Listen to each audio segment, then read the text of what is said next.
शान्तं शाश्वतप्रमेयमनघं निर्वाणशान्तिप्रदं ब्रह्मा शम्भुफणीन्द्रसेव्यमनिशं वेदान्तवेद्यं विभुं रामाख्यं जगदीश्वरं सुरगुरुं मायामनुष्यं हरिं वन्देऽहं करुणाकरं रघुवरं भूपालचूड़ामणिम्।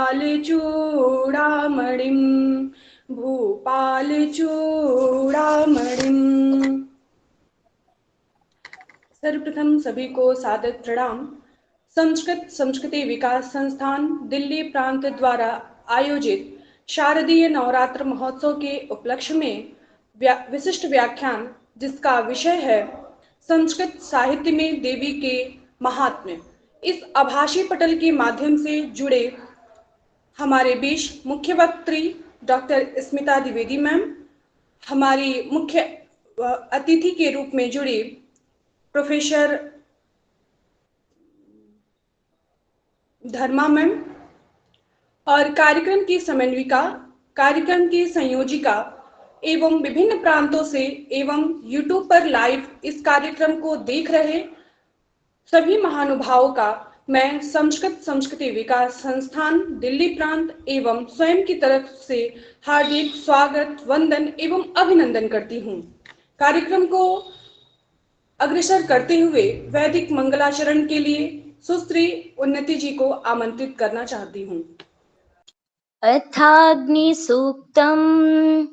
ओम अग्निमीडे पुरोहितं यज्ञस्य देवमृत्विजम् होतारं रत्नधातमम् अग्निपूर्वेभिर्षिभिरीड्यो नूतनैरुत स देवान् एह वक्षति अग्निना आदैमश्नवत्पोषमेव दिवे दिवे यशसं वीरवत्तमम् अग्नेयै यज्ञमध्वरं विश्वतः परिभूरसि स इद्देवेषु गच्छति अग्निर्होता कविक्रतुः सत्यश्चित्रश्रवस्तमः देवो देवेभिरागमत।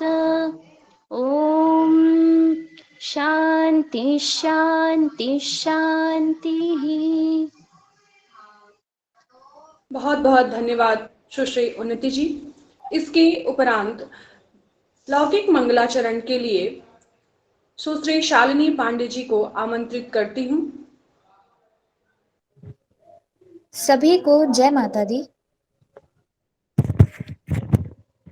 ओम नमो भगवते वासुदेवाय। त्वमादिदेवः पुरुषः पुराणः त्वमस्य विश्वस्य परं निधानं वेत्तासि वेद्यं च परं च धाम त्वया ततं विश्वमनन्तरूप वायुर्यमोऽग्निर्वरुणः शशाङ्कः प्रजापतिस्त्वं प्रपितामहश्च नमो नमस्ते तु सहस्रकृत्वः पुनश्च भूयोऽपि नमो नमस्ते नमः पुरस्तादथ पृष्ठतस्ते नमोऽस्तु ते सर्वत एव सर्व नमो नमस्ते तु सहस्रकृत्वः पुनश्च भूयोऽपि नमो नमस्ते पुनश्च भूयोऽपि नमो नमस्ते। धन्यवाद।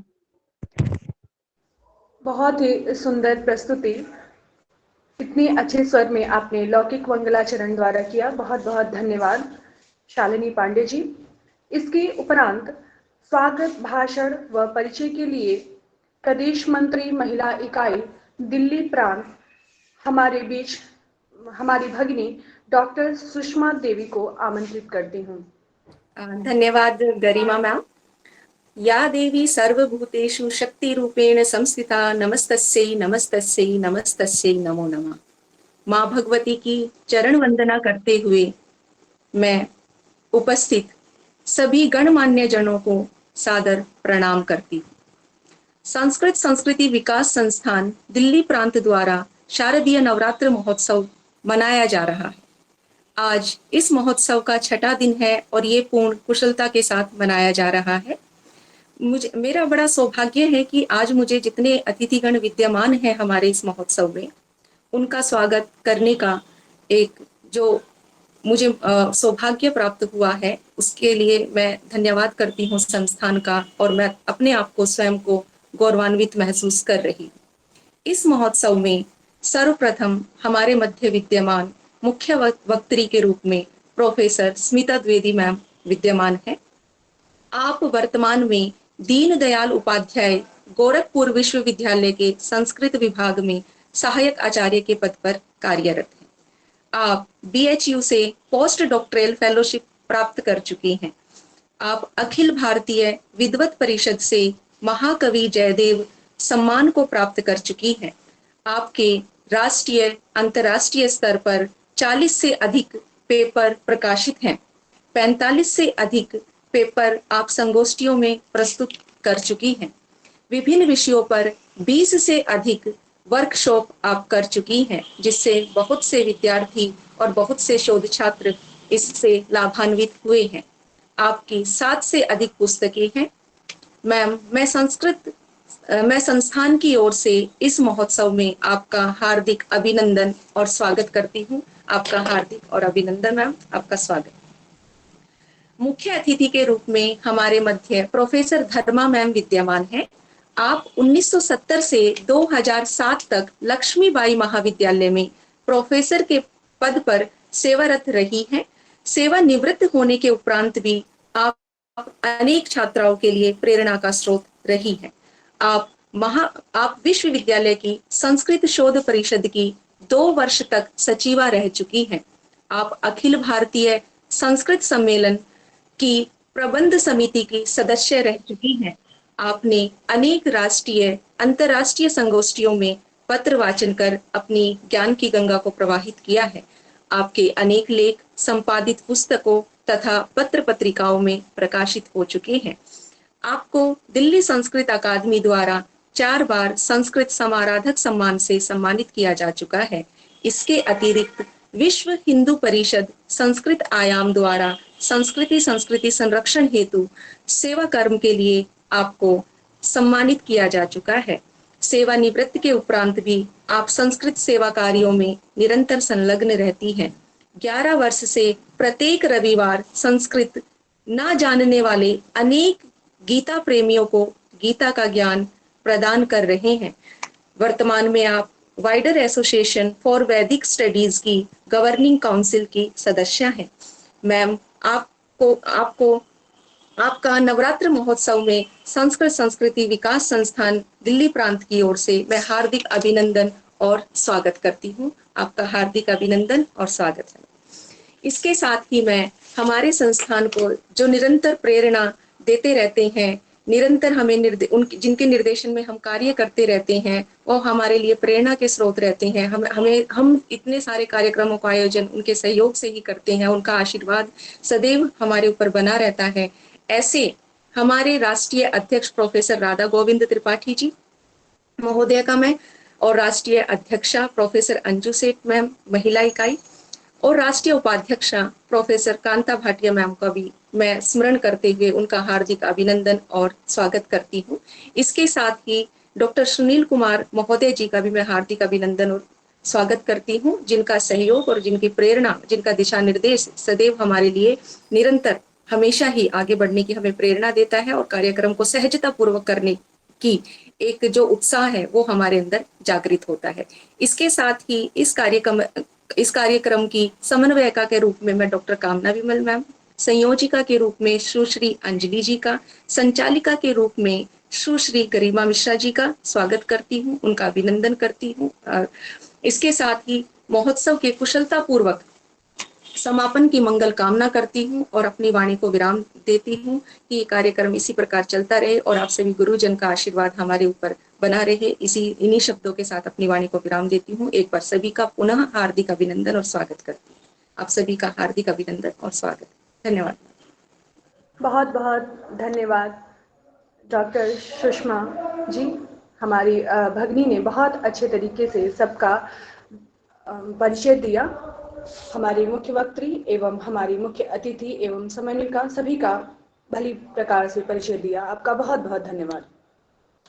इसके अनंतर हमारे बीच अनेकानेक विभूति से विभूषित हमारी मध्य मुख्य वक्त्री परम श्रद्धेया एवं मेरी गुरु डॉक्टर स्मिता द्विवेदी मैम का मैं संस्कृत संस्कृति विकास संस्थान दिल्ली प्रांत द्वारा एवं स्वयं के द्वारा हार्दिक स्वागत अभिनंदन एवं वंदन करती हूँ। मैं अपने आप को आज अत्यंत सौभाग्यशाली समझती हूँ कि हमारे गुरु हमारे बीच मुख्य वक्त्री के रूप में इस आभासी पटल के माध्यम से जुड़ी हैं और जिनका वक्तव्य सुनकर निश्चित ही मैं ही नहीं अपितु हम सभी अत्यंत लाभान्वित गौरवान्वित महसूस करेंगे और मैं मैम को वक्तव्य हेतु आमंत्रित करती हूँ। धन्यवाद गरिमा। संस्कृत संस्कृति विकास संस्थान के दिल्ली प्रांत द्वारा शारदीय नवरात्र महोत्सव के अंतर्गत आभासीय पटल पर आयोजित इस मंच पर उपस्थित मुख्य अतिथि प्रोफेसर धर्मा जी, मैडम समन्वयक डॉक्टर कामना विमल जी का मैं सादर अभिनंदन एवं वंदन करती हूँ। आज नवरात्रि के शुभ अवसर पर कात्यायनी देवी का दिवस है। मेरा आज का वक्तव्य भी देवी के महात्म्य पर ही आधारित है।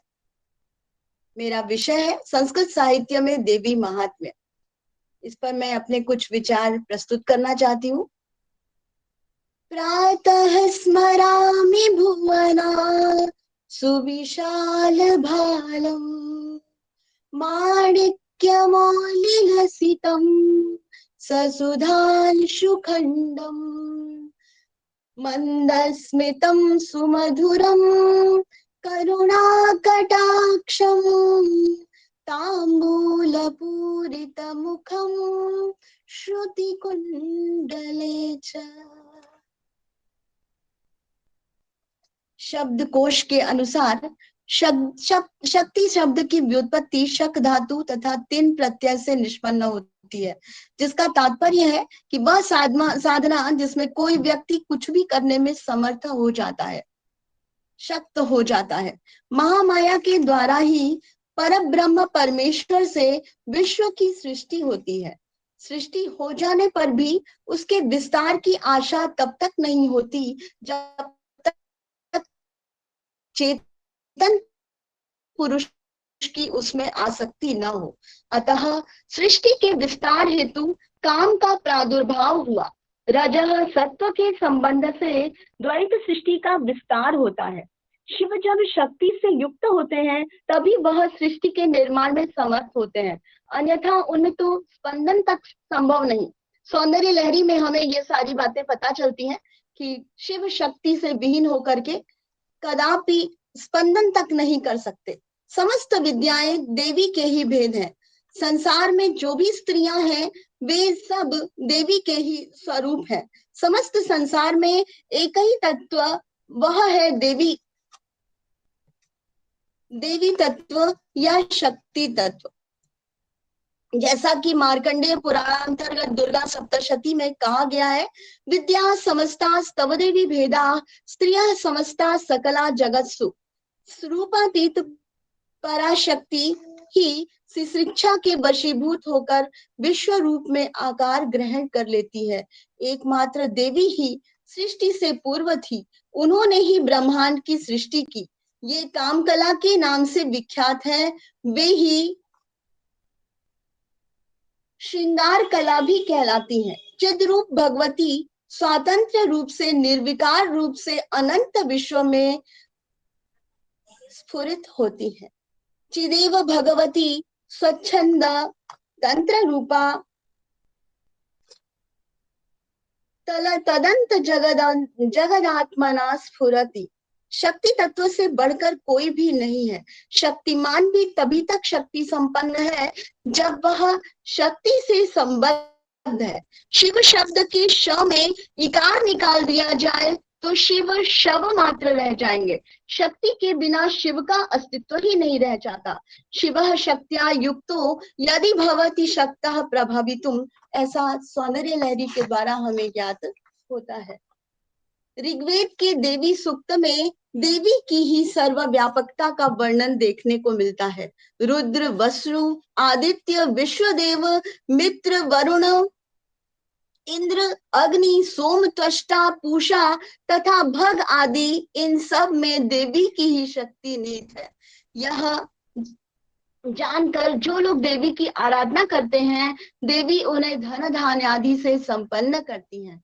अहम रुद्रेभिर वसुभिश्चराम्यहम आदित्यै ऋत विश्वदेवै, अहम मित्रा वरुणो भा बिभर्म्यहम इंद्राग्नौ, अहम अश्विनो भा अहम सोममाहनसम बिभर्म्यहम कष्टारमुत पूषणम भगम, अहम दधामि द्रविणम हविष्मते सुप्राव्य यजमानाय सुन्मते। ऋग्वेद के दशम मंडल में ये सूक्त हमें प्राप्त होता है। सारस्वत साधकों की दृष्टि में वेद हो या तंत्र, व्याकरण हो या स्थापत्य, साधना हो या भक्ति, निर्गुण हो या सगुण उपासनाएं, लोक हो या वेदांत, प्रत्येक स्थान पर शक्ति की ही प्रमुखता देखने को मिलती है। पौराणिक साहित्य में इस शक्ति को भिन्न भिन्न नामों से संबोधित किया गया है। कहीं दुर्गा, काली, श्रद्धा, माया, सीता, सावित्री, अनुसुया, तो कहीं अन्नपूर्णा, लक्ष्मी, सरस्वती, पृथ्वी, रात्रि, पीतांबरा, बगलामुखी, त्रिपुर सुंदरी, राजराजेश्वरी, भुवनेश्वरी इत्यादि महाविद्याओं की आराधना की गई है। जिस प्रकार ऋग्वेदीय ऋषियों ने ब्रह्म में ही सभी देवताओं का अंतर्भाव माना है, उसी प्रकार दूसरी ओर समस्त देवियों को भी वे तत्वतः एक ही मानते हैं। यथा अहम रुद्रेभिर वसुभि, हम सभी ने पढ़ा। इस शक्ति तत्व के माध्यम से ही संपूर्ण ब्रह्मांड का संचालन होता है, क्योंकि अपनी शक्ति के अभाव में शिव की दिव्यता स्पष्ट ही नहीं हो सकती। शिव का स्वरूप ही अर्धनारीश्वर है, वाग अर्थ स्वरूप है, जैसा कि महाकवि कालिदास ने रघुवंश महाकाव्य के मंगलाचरण में इसे प्रस्तुत किया है। वागर्थाविव संपृक्तौ वागर्थ प्रतिपत्तये जगतः पितरौ वंदे पार्वती परमेश्वरौ। रघुवंश में ये मिलता है। वस्तुतः पुरुष रूप में ब्रह्म का सर्वातीत निर्विकार निष्क्रिय भाव है और नारी रूप में उन्हीं की सर्वकारणात्मिका अनंत लीला स्वरूपा शक्ति का सक्रिय भाव है। पुरुष मूर्ति में भगवान विराजित हैं, विश्वातीत हैं, एक हैं और सर्वथा निष्क्रिय हैं, तथा नारी मूर्ति में ही वे विश्व जननी, बहुप्रसविनी, लीला विधायिनी रूप में प्रकाशित होते हैं। अपने इन नारी भाव के संयोग से ही वे परम पुरुष, ज्ञाता, कर्ता और भोक्ता हैं। सच्चिदानंदमयी, अनंत वैचित्र प्रसविनी, लीला विलासिनी महाशक्ति ब्रह्म की स्वरूप भूत है, उनका ही स्वरूप है। अगर कहा जाए तो आनंद के रूप में विलसित करके उनकी उन्हें आस्वादन के योग्य बना देना इस महाशक्ति का प्रमुख कार्य है। परम पुरुष और उसकी महाशक्ति भगवान और उसकी प्रियतमा भगवती भिन्न भिन्न रूप में एक ही ब्रह्म स्वरूप में स्वरूपतः प्रतिष्ठित है।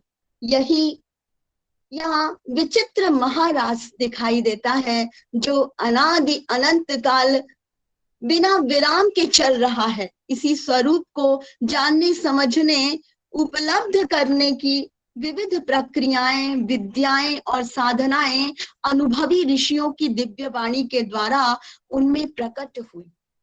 सरस्वती रहस्योपनिषद में सरस्वती को परम शक्ति वाणी के रूप में प्रदर्शित किया गया है।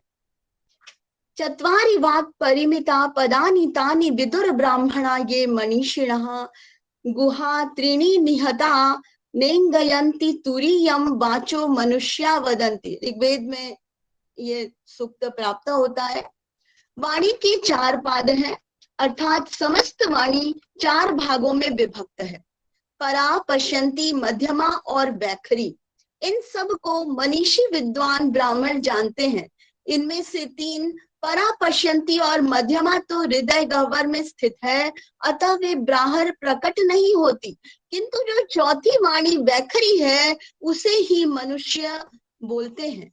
इस प्रकार यहाँ शक्ति के रूप में वाणी स्वरूप सरस्वती देवी की वंदना की गई है। अथर्ववेदीय सीतोपनिषद में सीता जी के स्वरूप का तात्विक वर्णन प्राप्त होता है। यहाँ सीता जी को मूल प्रकृति कही जाने वाली षडैश्वर्य संपन्ना भगवती कहा गया है। श्री सीता जी शक्ति स्वरूपा होकर इच्छा शक्ति, क्रिया शक्ति तथा साक्षात ज्ञान शक्ति, इन तीनों रूपों में प्रकट होती हुई दिखाई देती है। ऋग्वेदीय श्री राधोपनिषद, समस्त देवियों के नाम पे देखिए उपनिषदों का यहाँ पे वर्णन किया गया है। इतने उपनिषद हैं, हम लोग सभी नहीं पढ़ पाते हैं, लेकिन इनकी भी स्थिति है हमारे ग्रंथों में। श्री राधा के स्वरूप तथा नामों का महात्म्य प्रदर्शित किया गया है।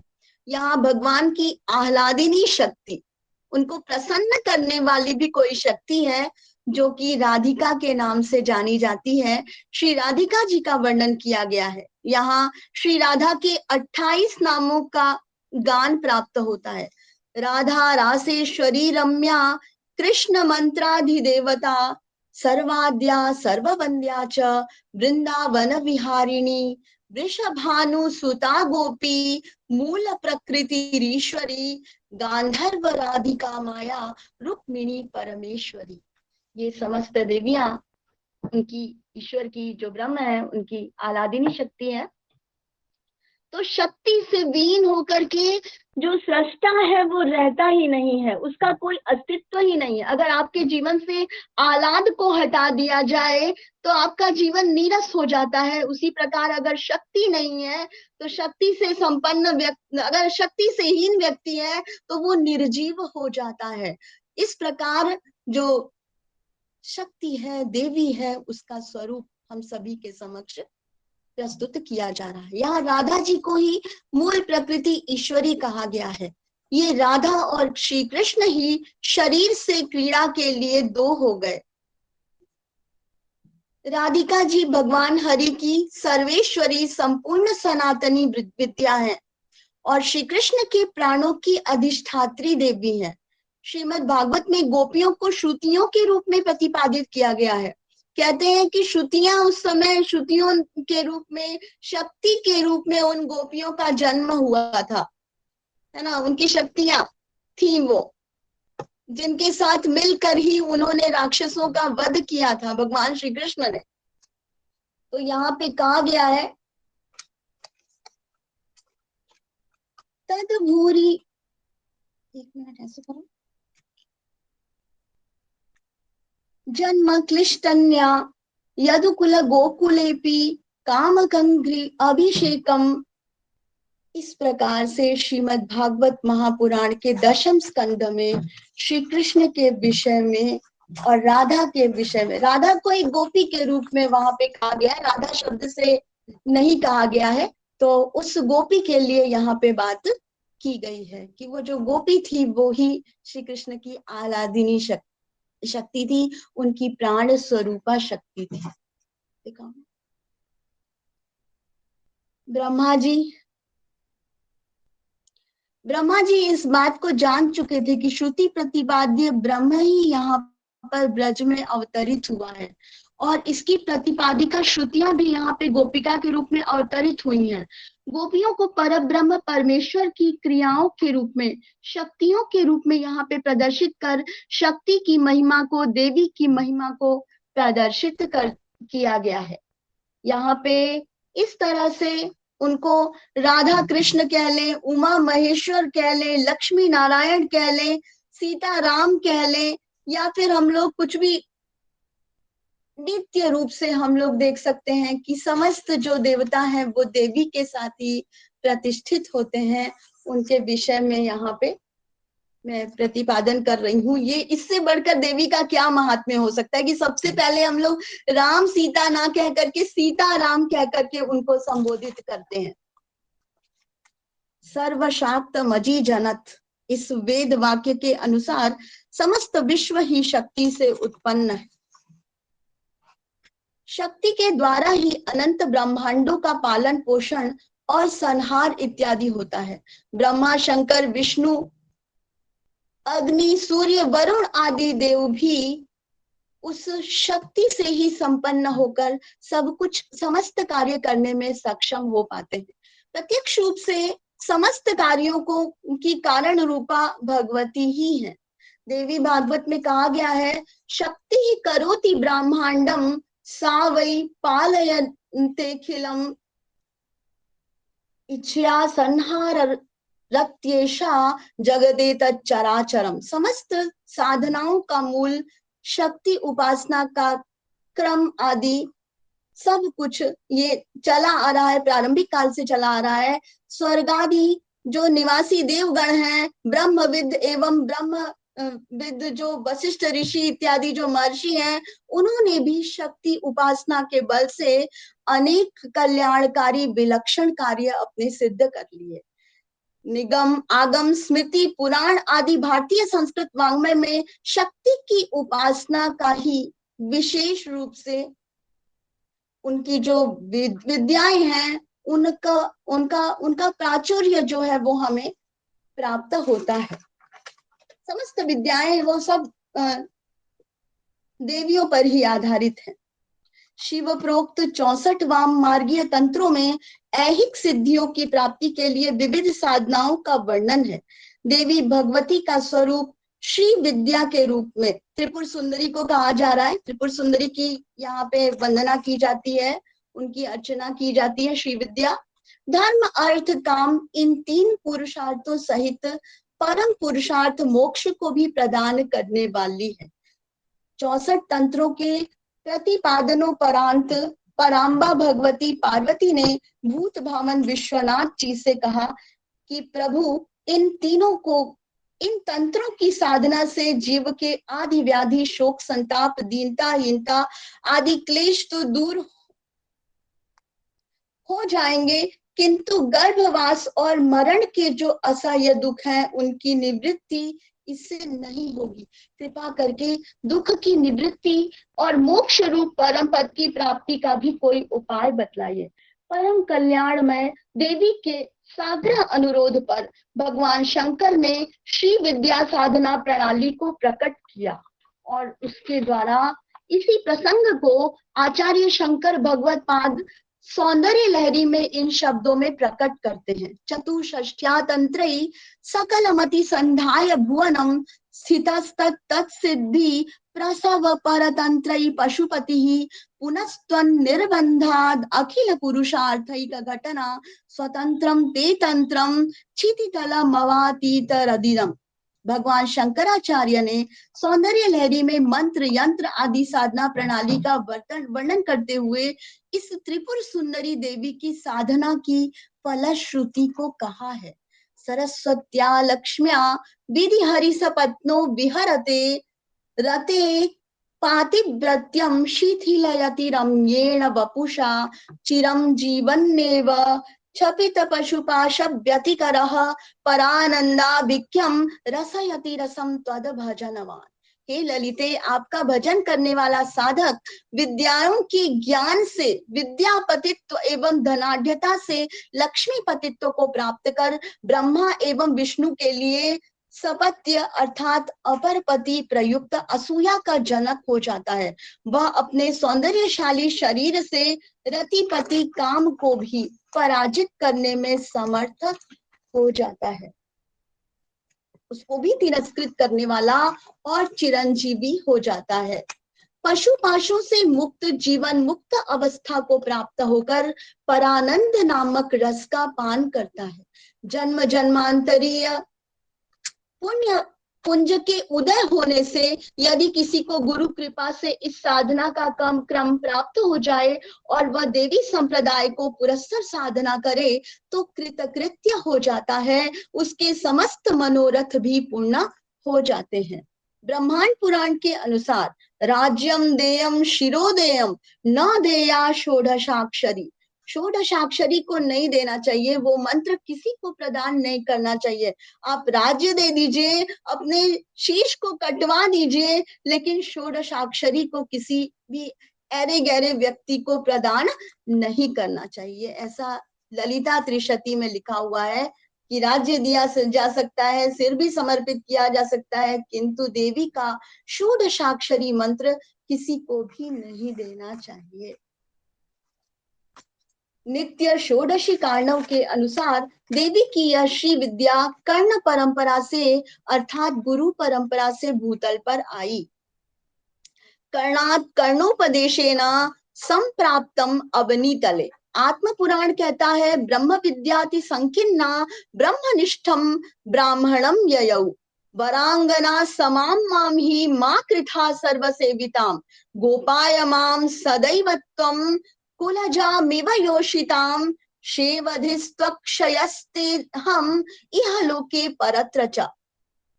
अर्थात ब्रह्म विद्या अति खिन्न होकर के ब्रह्मनिष्ठ ब्राह्मण के समीप गई और बोली कि तुम मुझे वेश्या की तरह सर्वभोग्य मत बनाओ, अपितु कुलवधू की तरह मेरी रक्षा करो, मैं इस लोक और परलोक के लिए तुम्हारा अक्षय कोष हूँ।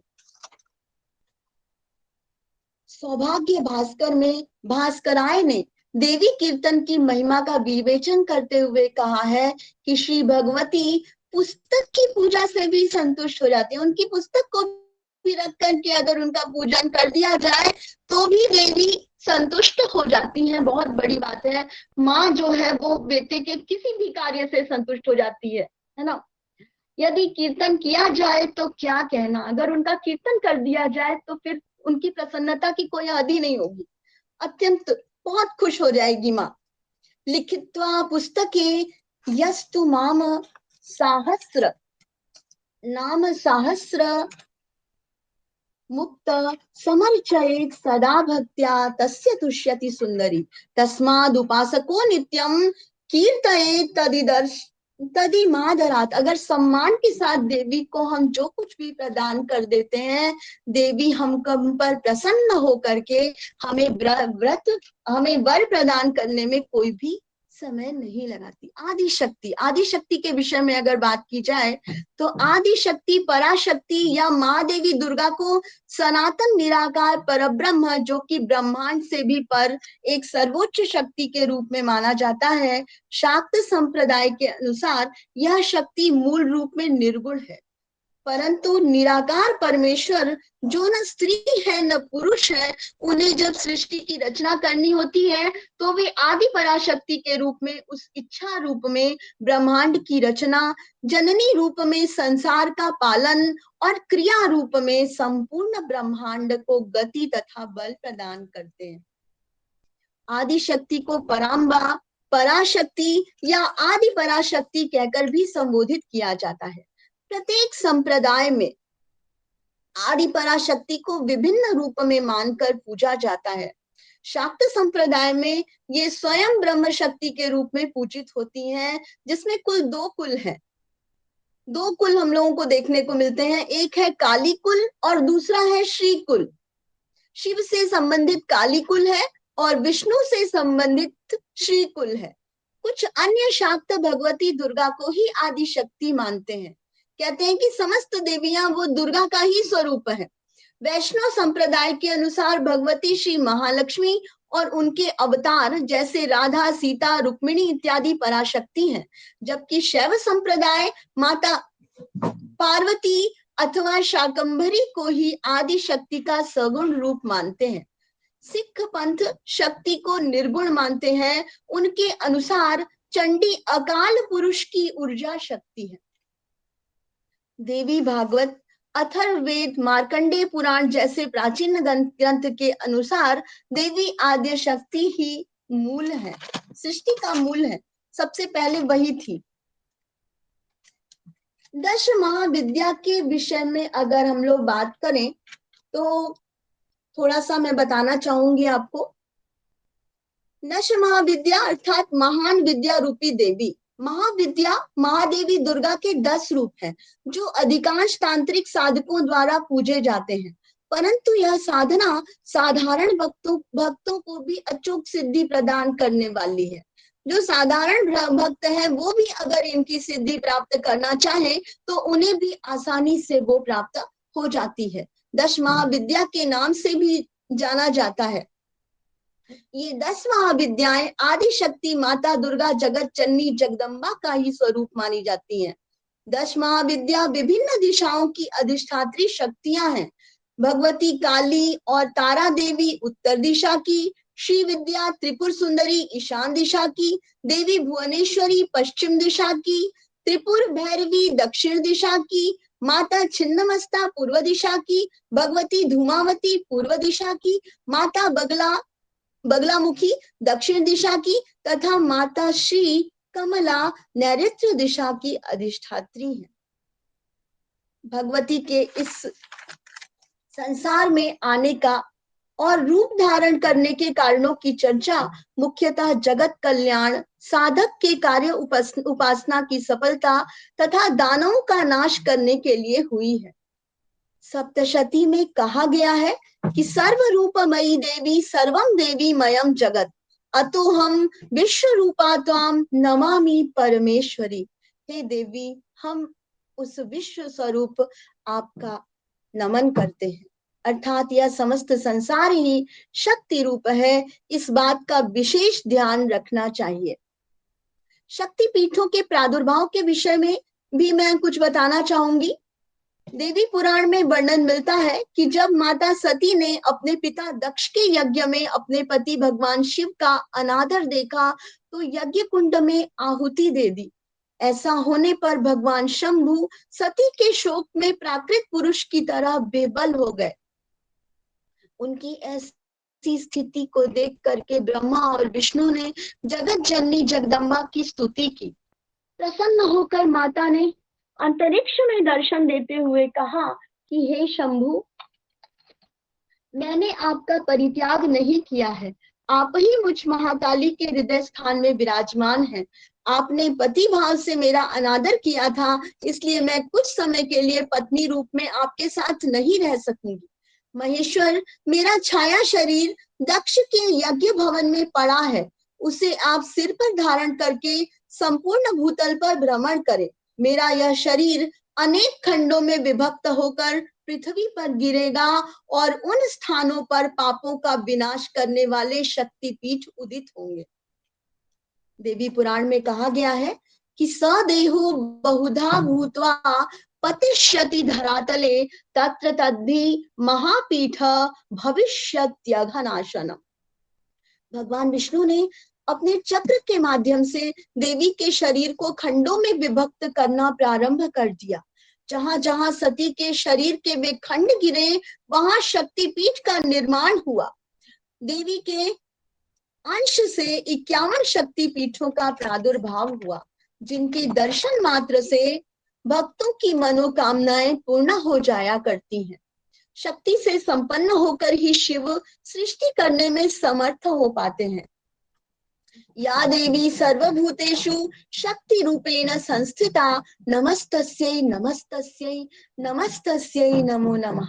जब समस्त संसार प्रलयोपरांत सदाशिव में लीन हो जाता है तो देवी की भौहों के आदेशानुसार भगवान सदाशिव सृष्टि को पुनः क्रियान्वित कर देते हैं। इस प्रकार सृष्टि की प्रक्रिया सतत निरंतर चलती रहती है। देवी प्रपन्नाति हरे प्रसीद प्रसीद मातर जगतोऽखिलस्य प्रसीद विश्वेश्वरी पाहि विश्वम त्वमेश्वरी देवी चराचरस्य। देवी को सादर प्रणाम करते हुए, नमन करते हुए मैं अपनी वाणी को विराम देती हूँ। समस्त विद्वत वृंद को मेरा सादर नमस्कार एवं धन्यवाद। जी हाँ, सादर नमस्कार। बहुत बहुत धन्यवाद आपका मैम। मैम ने अनेक वैदुष्यपूर्ण व्याख्यान देवी के 51 शक्तिपीठों का महात्म्य और देवी के षोडश मंत्रों को किसी को नहीं देना चाहिए, और सीता वैसे तो हम राम सीता कह सकते हैं, लेकिन देवी का महात्म्य ही है कि हम सीता राम राधा कृष्ण ही कहते हैं। भागवत पुराण और अनेक ऋग्वेद इत्यादि ग्रंथों के माध्यम से मैम ने अनेकानेक व्याख्यान प्रस्तुत किया। मैम के इस व्याख्यान को सुनकर भी गौरवान्वित एवं लाभान्वित हुए और हम सभी को अत्यधिक ज्ञानार्जन प्राप्त हुआ। मैम को बहुत बहुत धन्यवाद। इसके उपरांत मैं अपने बीच परम श्रद्धेया प्रोफेसर धर्मा मैम अनेकानेक विभूषणों से अलंकृत एवं सेवानिवृत्त के पश्चात भी अपने योगदान स्वरूप में मैम, जैसा कि मुझे सुषमा जी से, अपनी भगिनी से पता चला है कि मैम प्रत्येक रविवार को गीता एवं संस्कृत का प्रचार प्रसार कर रही हैं। हम सभी अत्यंत सौभाग्यशाली अपने आप को महसूस कर रहे हैं कि ऐसे विदुषी को हम सभी आभासी पटल के माध्यम से इनका सानिध्य प्राप्त हो रहा है। ये हमारे देश के लिए, हमारी युवा पीढ़ी के लिए, हमारे संस्कृति विकास संस्थान के लिए और स्वयं मेरे लिए अत्यंत सौभाग्य एवं हर्ष का विषय है कि मैं मैम को इस आभासी पटल के माध्यम से देख पा रही हूँ एवं निश्चित ही इनको सुनकर मैं लाभान्वित महसूस करूंगी। हम सभी यूट्यूब पे जो भी लाइव देख रहे हैं या जो भी महानुभाव जुड़े हैं, मैम को सुनना चाहेंगे। वंदे वाणी विनायको। सभी समुपस्थित विद्वत जनों को, विशेषकर स्मिता जी को, जिन्होंने बहुत ही विचारोद्बोधक और ज्ञानवर्धक देवी संबंधी अपने विचार यहाँ अभिव्यक्त किए, मुझे बहुत ही अच्छा लगा कि उन्होंने बहुत गहन अध्ययन चिंतन करने के उपरांत हमारे समक्ष अपने विचारों को रखा। हम सभी उससे लाभान्वित हुए हैं।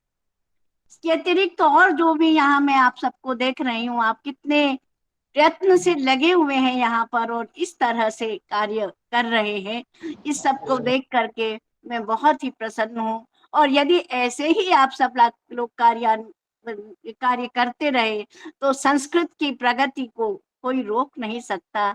इसलिए संस्कृत और संस्कृति संस्थान की ओर से जो ये विशेष प्रयास किया जा रहा है, वास्तव में आप संस्कृत और संस्कृति दोनों के ही उत्थान में सहायक होंगे, ऐसी मेरी शुभकामना है। अब मैं थोड़ा सा जो अपने विचार आपके समक्ष रखना चाहती हूँ। यद्यपि मैं न कोई विदुषी नहीं हूँ, मैं बड़ी साधारण सी विद्यार्थिनी ही हूँ, अभी भी थोड़ा बहुत देखती रहती हूँ। तो अभी देवी पर आपका जो इतना सब व्यापक वो था, उसके अतिरिक्त मैंने एक और दिशा में ऐसे ही मैं ढूंढ रही थी कहीं, तो मुझे एक लेख मिला जिससे मैं काफी प्रभावित हुई कि उन्होंने एक अलग पक्ष को लेकर के इस पर विचार किया है। वो विद्वत जन जिनका लेख मैंने पढ़ा था, उनका नाम था पंडित प्रणयन एम पाठक जी। मुझे अच्छा लगा ये लेख, उसके आधार पर ही, मेरा ये अपना वो नहीं है, लेकिन हाँ मैं इस सबसे बड़ी अच्छी तरह से, मतलब मुझे लगा कि ये भी एक दिशा है जिसकी ओर हमें सोचना चाहिए। तो अब ये है कि नवरात्र शब्द क्यों प्रयोग में लिया जाता है। नवरात्र, तो यहाँ इस शब्द नवरात्र से केवल रात्रि का नहीं, नव अहोरात्रों का बोध होता है, लेकिन विशेषकर रात्रि का बोध इस समय होता है। तो इस समय शक्ति के 9 रूपों की विशेषकर उपासना की जाती है। वैसे तो अभी जैसा कि स्मिता जी ने शक्ति के अनेक रूप गिनाए, और वैसे भी शक्ति समस्त ब्रह्मांड में व्याप्त है। बिना शक्ति के तो शव, ईश्वर भी शव के समान है, तो इसलिए शक्ति के महत्व को तो कहीं नकारा जा ही नहीं सकता। सकता।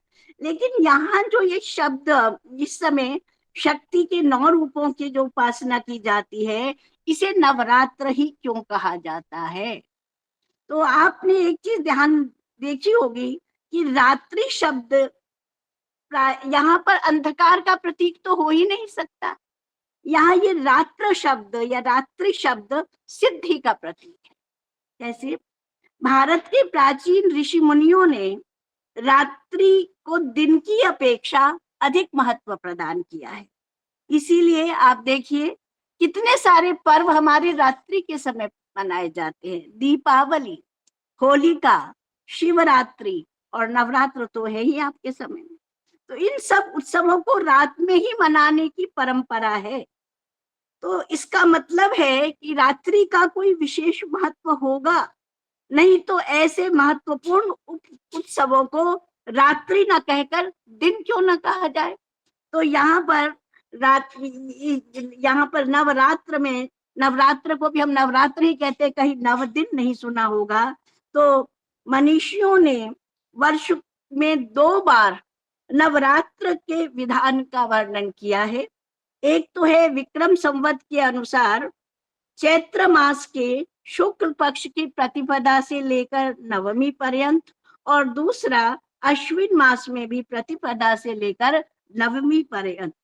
पहले उसको वासंतीय नवरात्र कहा जाता है और दूसरा शारदीय नवरात्र कहा जाता है, और उसमें भी शारदीय नवरात्र का महत्व कुछ अधिक माना जाता है। अब यहाँ पर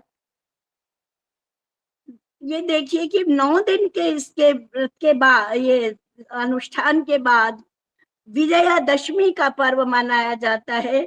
और इसका मतलब है इसके पश्चात, इस साधना के पश्चात हमें विजय प्राप्त होती है, सिद्धि प्राप्त होती है। तो सिद्धि और साधना की दृष्टि से यहाँ शारदीय नवरात्रों को अत्यधिक महत्व दिया गया है। अब इन नवरात्र में लोग विशेष पूजा अनुष्ठान इत्यादि किया करते हैं। लोग अपनी आध्यात्मिक तथा मानसिक शक्ति का संचय करने के लिए अनेक प्रकार के व्रत, संयम, नियम, यज्ञ, भजन, पूजन, योग साधना आदि का अनुष्ठान करते हैं। कुछ साधक इन रात्रियों में पूरी रात पद्मासन या सिद्धासन में बैठकर आंतरिक त्राटक अथवा अनेक बीज मंत्रों के जाप द्वारा विशेष सिद्धियां प्राप्त करने के लिए यत्न किया करते हैं, विशेष जाप इत्यादि करते हैं। नवरात्रों में, जैसा कि अभी स्मिता जी ने जिक्र किया था, 51 पीठों पर, इन 51 शक्ति पीठों पर भक्तों का समुदाय बड़े उत्साह से शक्ति उपासना के लिए एकत्रित होता है। जो उपासक इन शक्ति पीठों तक नहीं पहुंच पाते, वो अपने निवास स्थान पर ही शक्ति का आह्वान करते हैं। आजकल अधिकांश उपासक शक्ति पूजा रात्रि में न करके पुरोहित आदि को बुलाकर दिन में ही संपन्न कर देते हैं। सामान्य भक्ति नहीं, अभी तो बहुत सारे साधु महात्मा पंडित आदि भी नवरात्र में पूरी रात का जागरण न करके दिन में ही इस अनुष्ठान को कर लिया करते हैं, क्योंकि आलस्य को त्यागना इतना सरल नहीं होता। बहुत कम ऐसे उपासक हैं जो पूर्ण रूपेण आलस्य रहित होकर के आत्मशक्ति, मानसिक शक्ति और यौगिक शक्ति की प्राप्ति के लिए रात्रि के समय का उपयोग अभी भी करते हैं। मनीषियों ने नवरात्रि के महत्व को अत्यंत सूक्ष्मता के साथ वैज्ञानिक परिप्रेक्ष्य में समझने और समझाने का प्रयत्न किया है। रात्रि में प्रकृति के बहुत सारे अवरोध समाप्त हो जाते हैं। आधुनिक विज्ञान भी इस बात से सहमत है। हमारे ऋषि मुनि आज से हजारों वर्ष पूर्व ही इस प्राकृतिक या अनेक और वैज्ञानिक रहस्यों की भांति इससे भी परिचित थे। दिन में आप आवाज दीजिए, बहुत दूर तक नहीं जाएगी, लेकिन रात्रि में यदि आवाज दी जाए तो बहुत दूर तक जाती है। आप कहेंगे कि दिन का तो कोलाहल आदि है, लेकिन नहीं।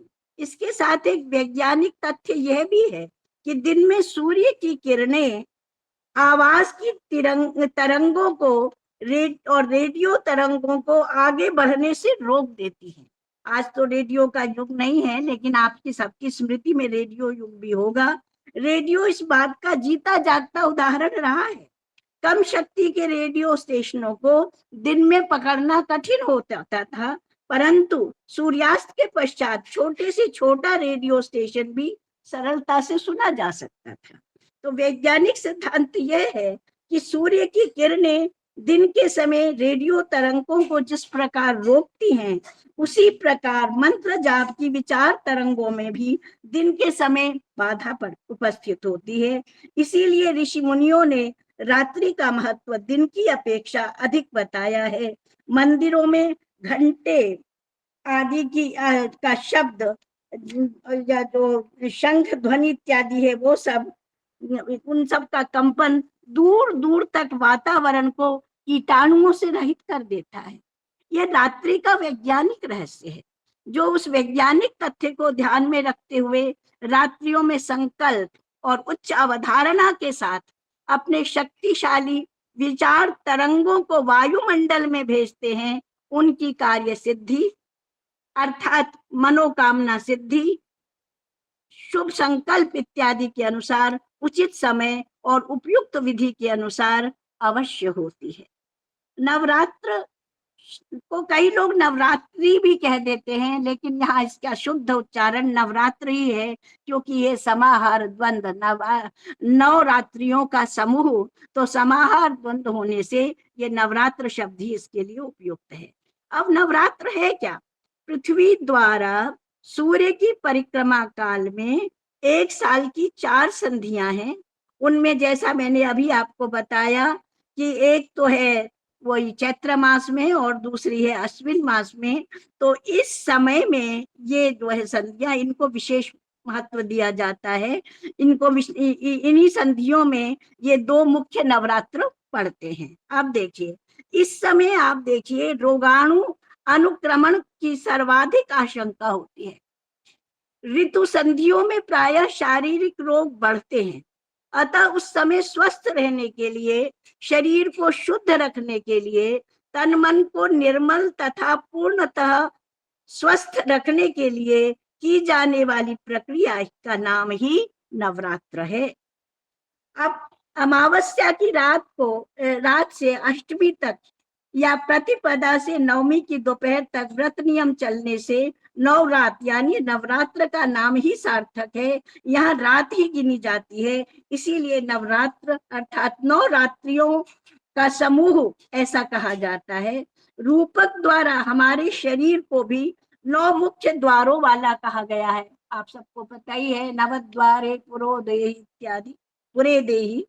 इसके अंदर हम निवास करने वाली जीवनी शक्ति का नाम ही वो शक्ति है, या दुर्गा, या जो भी शक्तियों का विविध रूप आपने अभी सुना स्मिता जी से।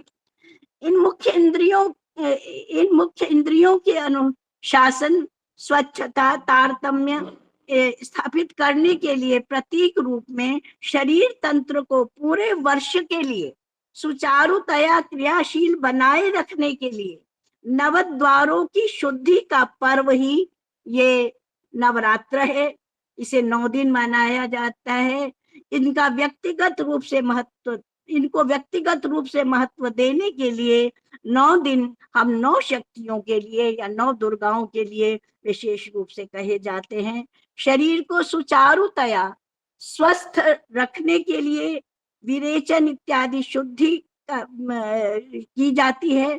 प्रतिदिन शुद्धि तो हम करते हैं, परंतु अंग प्रत्यंगों की पूर्ण रूप से आंतरिक स्वच्छता प्रत्येक 6 मास के अंत में की जाती है। इसका एक विशेष अभियान चलाया जाता है, क्योंकि इन दिनों प्रायः लोग सात्विक आहार ग्रहण करते हैं। कुछ तो उपवास ही रखते हैं, जो उपवास नहीं करते वो भी इन दिनों तामसिक आहार ग्रहण नहीं करते। तो इससे शरीर की शुद्धि, स्वच्छ शरीर में शुद्ध बुद्धि, उत्तम विचारों के से उत्तम कर्म, उत्कृष्ट कर्मों से सच्चरित्रता और क्रमशः मन शुद्ध होता है। अतः स्वच्छ मंदिर में ही ईश्वर की शक्ति का स्थायी निवास होता है। तो कहने को तो इसमें बहुत कुछ है, लेकिन समय की सीमा का ध्यान रखते हुए मैं यही अपनी वाणी को विराम दूंगी। आप सबने मुझे ध्यान से सुना, बहुत बहुत धन्यवाद। और आपने मुझे यहाँ ये अवसर प्रदान किया, इसके लिए भी विशेष धन्यवाद।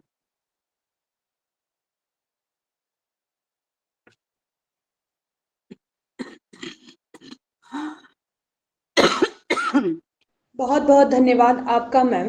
मैम ने बहुत ही सुंदर तरीके से अपने व्याख्यान के माध्यम से नवरात्र क्या है, नवरात्र में 9 रूपों की उपासना की जाती है। नवरात्र शब्द सिद्धि का प्रतीक है और नवरात्रि का हमारे मनीषियों ने विशेष महत्व बताया है, तभी तो रात्रि में ही अनेक त्यौहार पड़ते हैं, जैसे दीपावली, हमारा होलिका दहन, शिवरात्रि इत्यादि पर्वों के बारे में मैम ने बताया।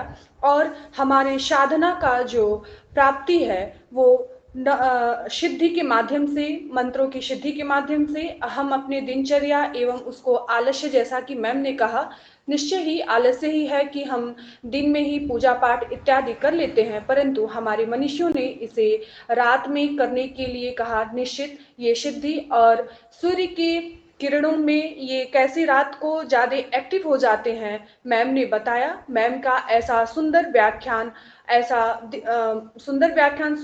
सुनकर हम सभी अत्यंत गौरवान्वित एवं लाभान्वित हुए। बहुत बहुत धन्यवाद मैम, संस्कृति विकास संस्थान और मैं स्वयं की ओर से आपका धन्यवाद ज्ञापन करती हूँ।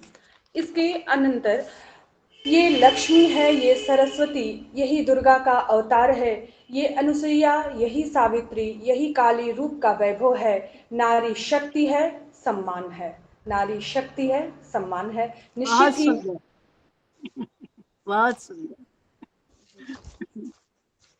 जी मैम, हम लोग आभासी पटल के माध्यम से जुड़ पा रहे हैं इस कार्यक्रम में। इसे मैं अत्यंत सौभाग्यशाली खुद को समझती हूँ और अपने स्मिता द्विवेदी महोदया का मैं बहुत बहुत धन्यवाद ज्ञापन करती हूँ। शायद यदि मैम ने मुझे इस कार्यक्रम से, इस संस्थान से न जोड़ा होता तो मुझे ऐसे दिव्य धन्यवाद गरिमा, धन्यवाद। ऐसे बहुत अच्छा लग रहा है तुमको इस तरह से देख के। जी मैम, ऐसे दिव्य विदुषियों का वैदुष्यपूर्ण व्याख्यान मैं सुनने में शायद अपने को असमर्थ महसूस करती, मैं नहीं सुन पाती। मैम को मैं बारंबार जीवन भर, मैम आपका मेरे पे ये एहसान रहेगा। वैसे गुरु का ऋण तो, माता पिता और गुरु तीनों का ऋण तो कोई चुकाया एहसान नहीं बेटा, कोई एहसान नहीं। जी, इनका तुमने वो टैलेंट था, तुमने वो प्रतिभा थी।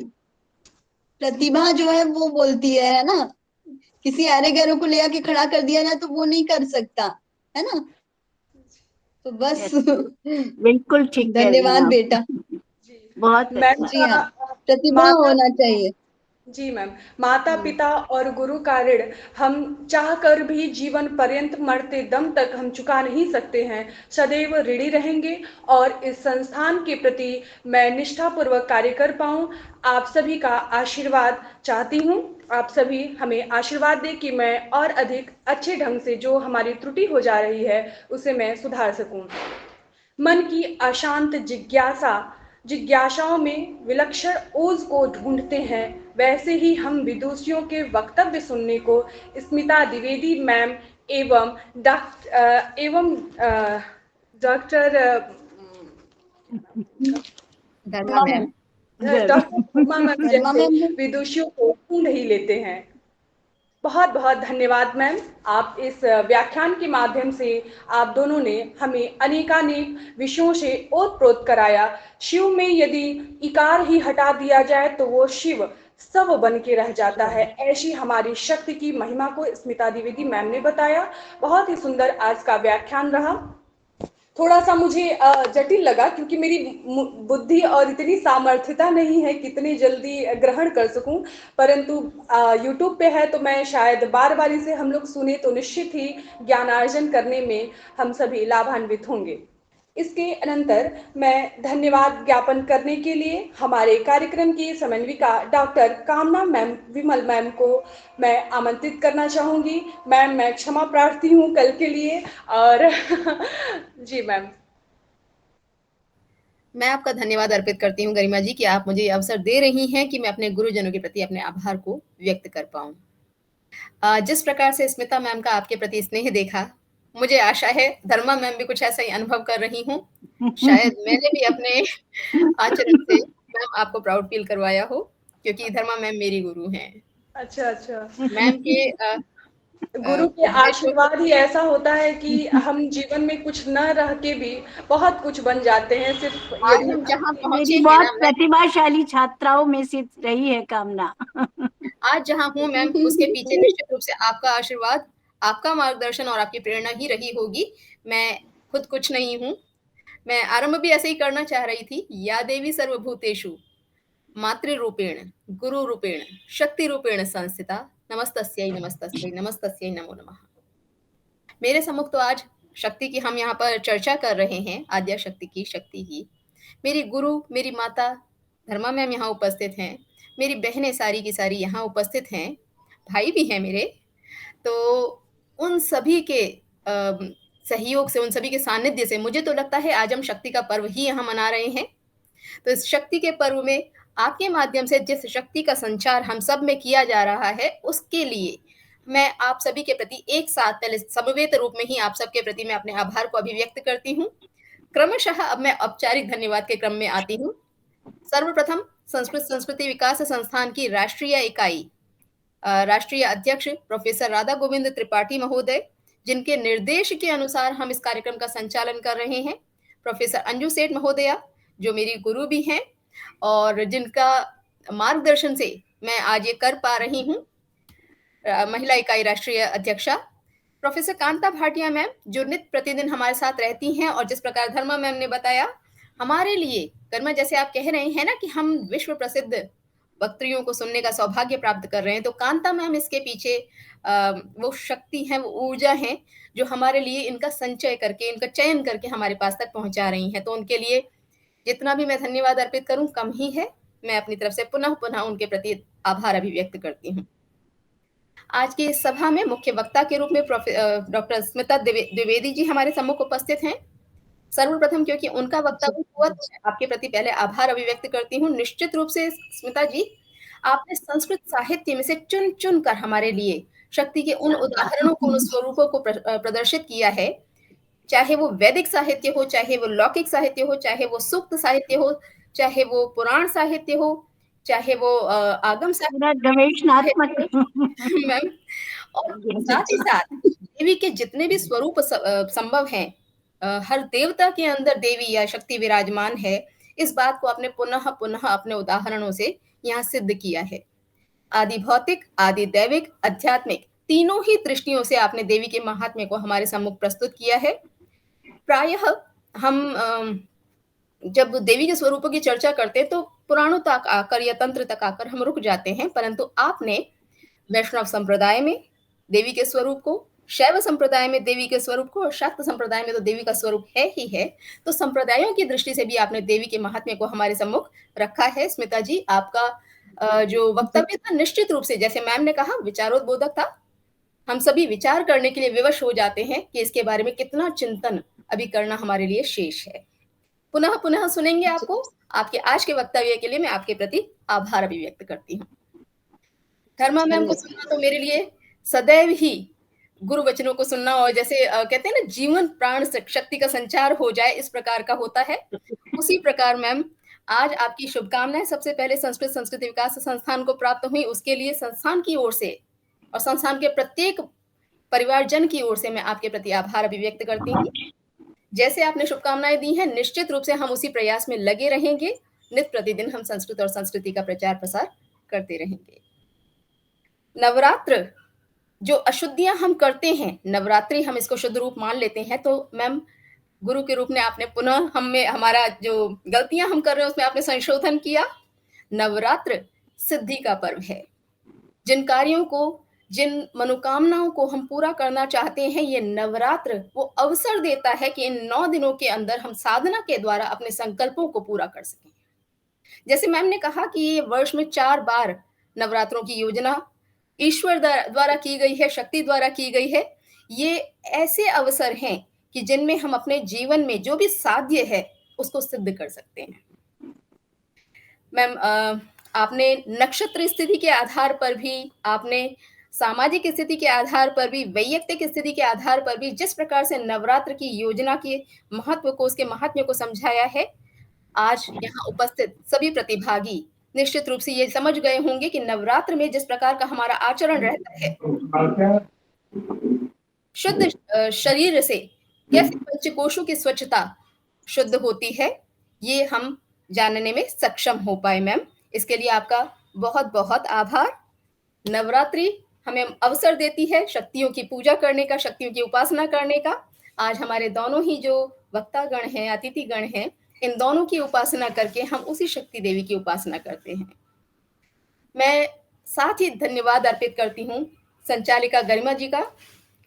बार बार मैं आपकी प्रशंसा करती हूँ, आज नहीं कर रही हूँ। बहुत सुंदर आप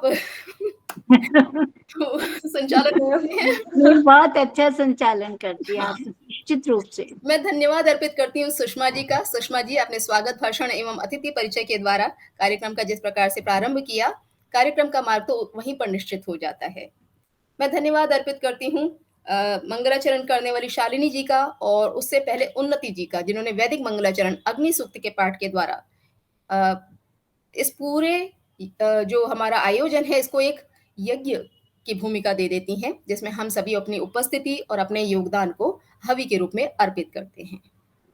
मैं साथ ही धन्यवाद देती हूँ संयोजिका ए अंजलि जी का, और जितने भी प्रतिभागी मैत्रेयी दी हमारे साथ उपस्थित हैं यहाँ पर, नीतू श्रीवास्तव जी उपस्थित थी, मोनिका जी उपस्थित थी, मनोरंजन जी उपस्थित हैं। जिनको मैं जानती हूँ उनका भी, और जिनको मैं नहीं जानती हूँ उनका भी मैं आभार अभिव्यक्त करती हूँ। श्रोताओं के आने से ही वक्ता के वक्तव्य को सार्थकता प्राप्त होती है। तो आप सभी इसी प्रकार हमारे इस आयोजन में अपनी उपस्थिति से हवि अर्पित करते रहें। पुनः पुनः आपको धन्यवाद मैम, आप दोनों को ही धन्यवाद, आप सभी को धन्यवाद।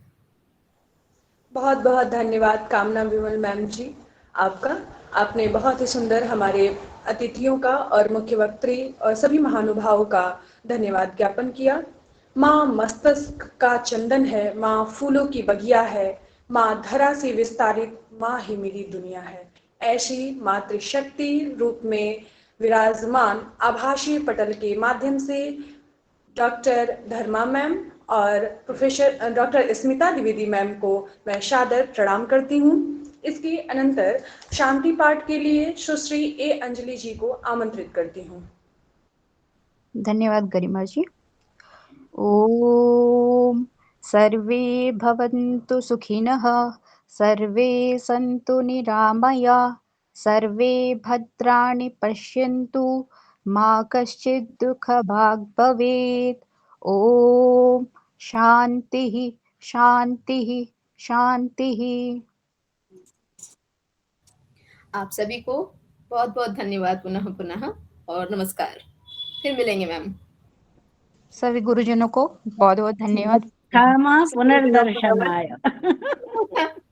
बिल्कुल मैम। बहुत बहुत धन्यवाद ए अंजलि जी। कार्यक्रम को निश्चित ही सफल बनाने में हमारी जो संयोजिका हैं ए अंजलि जी, उनकी महत्वपूर्ण भूमिका है। कार्यक्रम समय पे हो, निश्चित समय पे हो, सभी लोग जुड़े हैं कि नहीं जुड़े हैं इत्यादि विषयों को देखना पड़ता है। और हम इसी के साथ हमारे राष्ट्रीय अध्यक्ष प्रोफेसर राधा गोविंद त्रिपाठी जी को, कांता भाटिया मैम को, सभी महानुभाव को संस्कृति विकास संस्थान दिल्ली प्रांत द्वारा एवं स्वयं के द्वारा स्वागत करती हूं और स्वयं का आभार व्यक्त करती हूं। आप सभी इस कार्यक्रम से जुड़े और अपना अमूल्य समय हम सभी को दिया। सादर प्रणाम, सभी गुरुजनों के प्रति सादर प्रणाम।